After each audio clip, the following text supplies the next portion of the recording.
میرے دوستوں اور ساتھیوں، مولانا محمد میاں صاحب کی کتابوں کو پڑھ کر کے میں نے جمعیت کو سمجھنے کی کوشش کی۔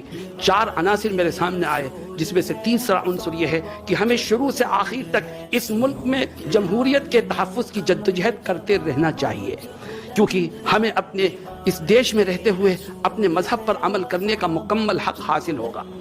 اگر جمہوریت کے لیے خطرات پیدا ہوتے ہیں تو کسی کو نقصان ہو یا نہ ہو، سب سے بڑا نقصان مسلمانوں کو اور اسلام کو پہنچے گا۔ مجھے یاد ہے کچھ سال پہلے ہم نے تحفظ جمہوریت کے عنوان سے مراد آباد میں ایک اجلاس رکھا جمعیت کے پلیٹ فارم سے۔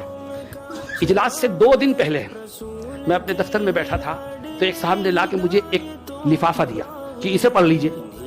میں نے اسے کھولا تو ایک مولانا صاحب کی تحریر تھی، اور تحریر کا خلاصہ یہ تھا کہ علماء اور بات کریں جمہوریت کی، یہ سمجھ میں نہیں آتی۔ کتاب و سنت کی روشنی میں تو علماء نظام اسلامی کے بقا اور تحفظ کی بات کر سکتے ہیں، جمہوریت کے بقا اور تحفظ کی بات علماء کیسے کرتے ہیں؟ میں نے اس کو پڑھا اور ایک طرف رکھ دیا کہ انشاءاللہ اجلاس سے فارغ ہو کے جواب دیا جائے گا۔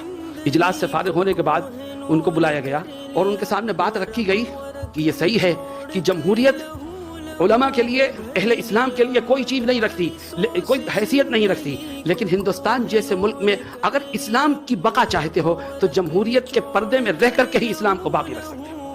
اس لیے آپ جمہوریت کی بقا کی کوشش کر رہے ہیں، ہماری نیت یہ ہوتی ہے کہ جمہوریت کی بقا در حقیقت اسلام کے نشو و نما کا آغاز اور اس کے تحفظ کا ذریعہ ہے۔ اس لیے جمعیت علماء کا یہ تیسرا عنصر ہے کہ تحفظ جمہوریت کے لیے ہمیں ہر قدم پر آگے آنا ہے۔